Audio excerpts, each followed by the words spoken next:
Les travaux du dialogue national inclusif au Tchad entre opposition et l'armée, sans oublier la junte au pouvoir, ont démarré ce jour, un jour plus tard que le calendrier initial pour des raisons d'organisation, a déclaré le porte-parole du gouvernement.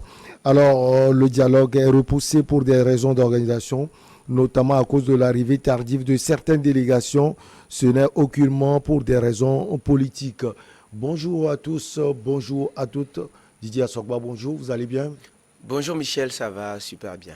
Est-ce qu'en profondeur, on peut connaître les raisons? C'est vrai que le gouvernement a évoqué des raisons d'organisation. Est-ce que vous avez des raisons qui ont poussé justement le gouvernement à reporter de 24 heures le début des travaux de ce dialogue? Finalement de 48 heures, Oui, parce que les 48 heures, travaux disons. étaient Oui. prévus pour démarrer initialement le Le lundi. lundi. Finalement, c'est mercredi que ces travaux démarrent. Alors, au-delà des raisons officiellement évoquées, notamment liées à l'organisation, l'arrivée tardive d'un certain nombre de délégations, et également pour la confection de badges sécurisés d'accès à la salle et du palais du 15 janvier.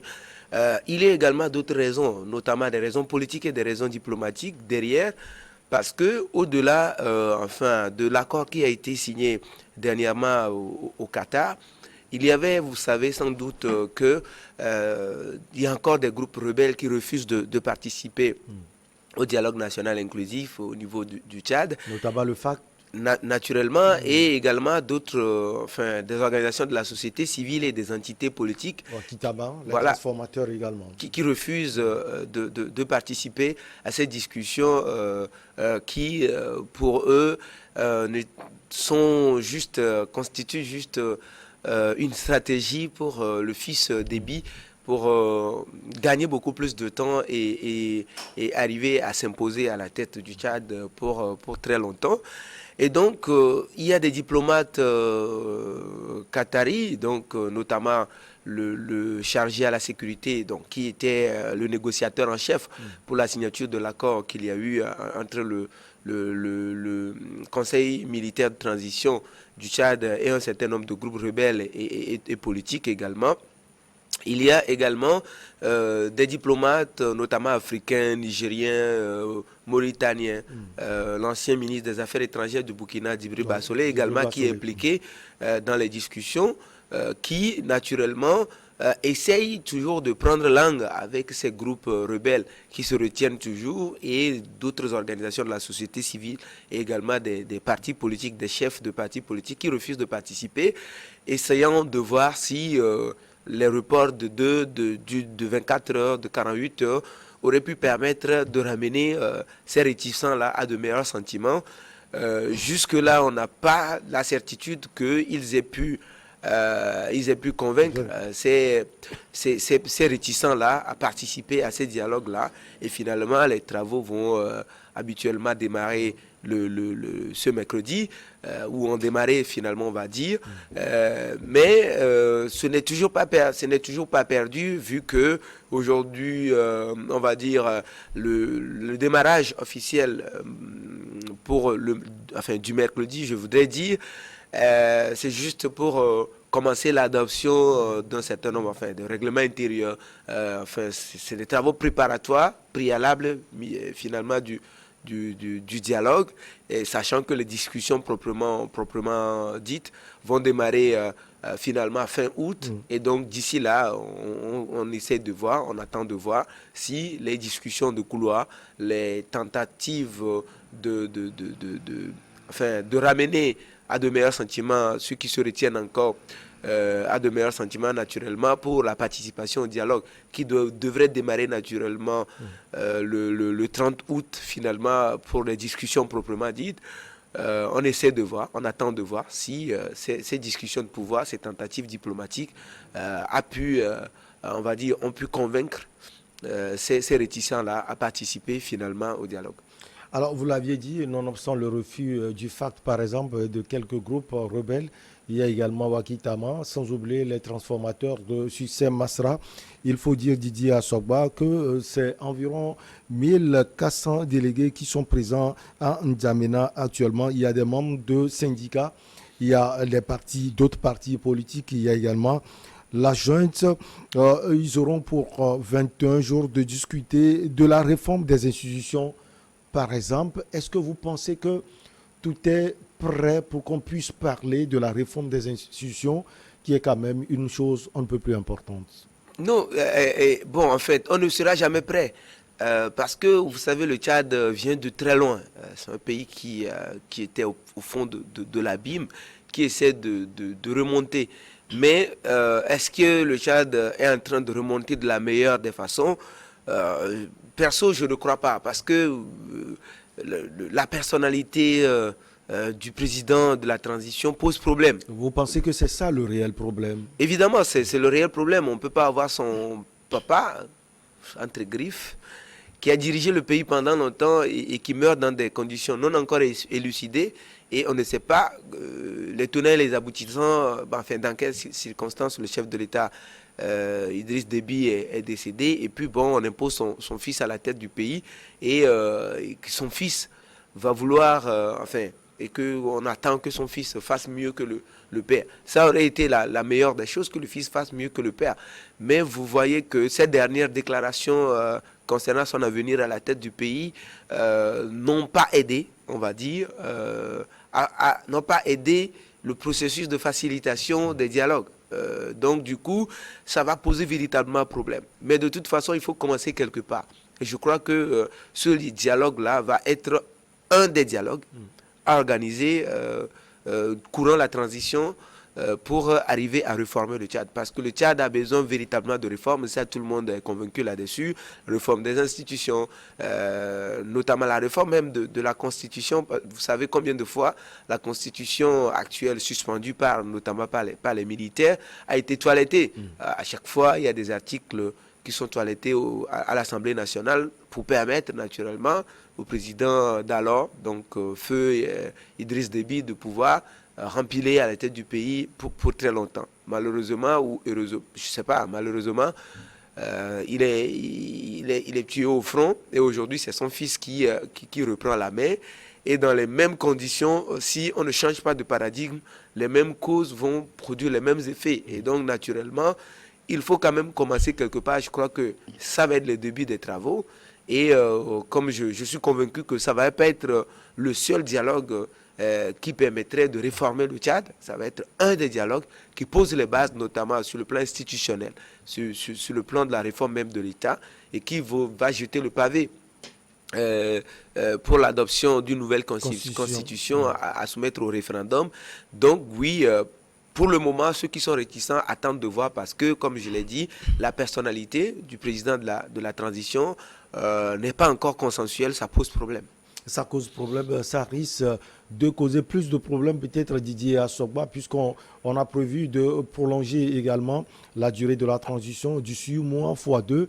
Il y a également les élections présidentielles à venir. Est-ce que vous voyez le fils Déby, l'actuel président Mahamat Déby Itno, se représenter au Forceps? Ben, on est dans le scénario. On est dans le scénario et les vrais acteurs politiques et les vrais politistes, pour ne pas dire politologues, peuvent faire cette lecture-là. Vous savez qu'il avait dit qu'il faisait une transition de 18 mois préalablement pour laisser le pouvoir aux civils. Et les 18 mois sont en train de s'écouler, de s'égrener, de finir. Et c'est pratiquement vers la fin de ces 18 mois que monsieur le général donc Mahamat se décide de lancer le dialogue national. Donc, ce dialogue prévu naturellement pour durer 20-21 jours, pour moi, ça ne va pas être évident, ça va dépasser.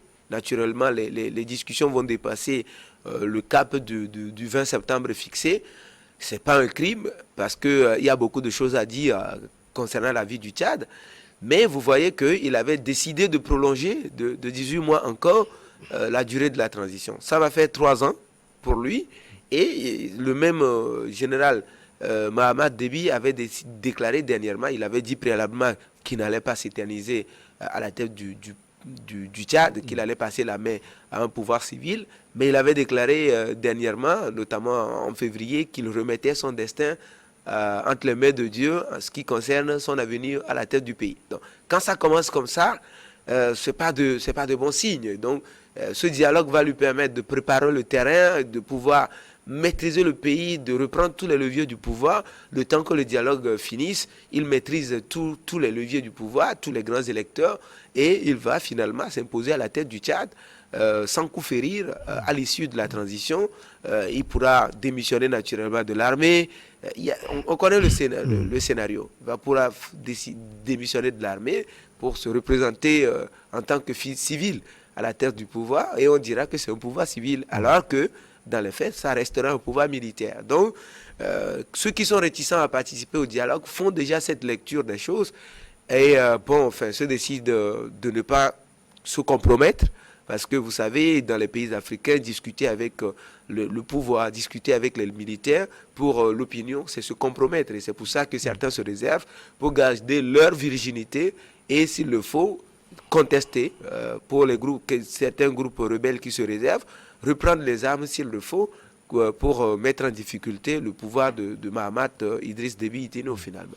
Alors, cette semaine sera consacrée à l'adoption du règlement intérieur.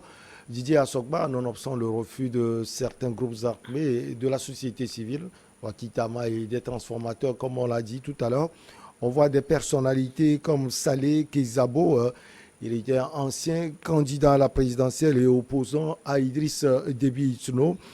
Il est actuellement le vice-président du comité d'organisation du dialogue national inclusif. Nonobstant l'absence de ces cadres, si on peut le dire, il faut dire que la présence de cet élan, ça reste une bonne chose. Vous savez, il y a certains acteurs qui n'ont plus beaucoup de choses à jouer sur la cadre politique. C'est le cas de Saleh. C'est le cas de Saleh, il n'a plus beaucoup de choses à faire, il n'a plus beaucoup de choses à perdre non plus. Il est pratiquement vers la fin de sa vie. Son principal opposant étant l'ancien président, donc Idriss Déby, qui est mort dans des conditions comme ça. Il peut compatir à sa douleur, compatir à la douleur de la famille et pleurer. Et donc aujourd'hui, il ne voit pas véritablement son fils qui a repris le pouvoir, qui certainement a pris langue avec lui, discussion de couloir. Il ne voit plus son fils comme véritablement son adversaire. C'est déjà arrivé dans plusieurs pays, suivez mon regard, où on a vu, lorsque le père est décédé, les opposants historiques ou certains opposants historiques n'ont pas vu les fils au pouvoir comme étant leurs adversaires. Ils ont plutôt cherché à collaborer. Vous voulez parler de la RDC peut-être? De la RDC, du Gabon, si vous voulez, de notre pays aussi. Ouais. Donc voilà, ça arrive toujours comme ça, de la même façon. Et je vois que M. Saleh se dit qu'il est arrivé à la fin de sa vie, il a combattu le combat qu'il a pu pour le Tchad, et les Tchadiens peuvent le reconnaître, mais il est sur la fin de sa vie, il faut qu'il se refasse sa santé sur plusieurs plans, et donc oui, peut-être que de regret de ne pas avoir participé très tôt à la reconstruction ou à la réforme du pays. Donc peut-être que l'occasion pour lui, lors de ce dialogue-là, de poser les bases. Surtout, vous savez, il faut que certains quand même se fassent comme des sacrifices, s'offrent un sacrifice. Je crois que M. Saleh, connaissant bien la fin de toutes ces choses, a décidé de s'offrir un sacrifice. Au moins, s'il n'a pas pu diriger le Tchad, il aurait pu poser les bases peut-être pour le nouveau Tchad en devenir, en participant à l'adoption des tests, des tests réglementaires, des tests institutionnels, des tests notamment de la Constitution qui doivent régir le pays dans le futur. Si lui n'arrive pas à diriger le Tchad, il faut que le Tchad devienne un état de droit. Et donc, il faut que des gens posent la base. Et je pense que c'est le cas de M. Saleh qui, finalement, je ne le vois pas s'opposer véritablement au fils Déby, mais qui essaie naturellement d'apporter quelque chose à la réforme à la réforme du nouveau Tchad qui doit en devenir avant de pouvoir peut-être un jour quitter la scène définitivement. Donc voilà, je crois que c'est le cas de M. Saleh. Certains n'ont pas voulu le faire, ils sont carrément à l'écart et ils attendent de voir, donc naturellement. Alors, les travaux dans les commissions auront pour thème les questions sociales, la paix et la réconciliation nationale ou encore les libertés fondamentales. Alors, Didier Assogba, quand on voit la situation du pays, le Tchad aujourd'hui, ces questions s'imposent. Naturellement, ces questions s'imposent. Vous avez un pays où la plupart des opposants sont plutôt des chefs rebelles. Donc, ça pose véritablement un souci de gouvernance.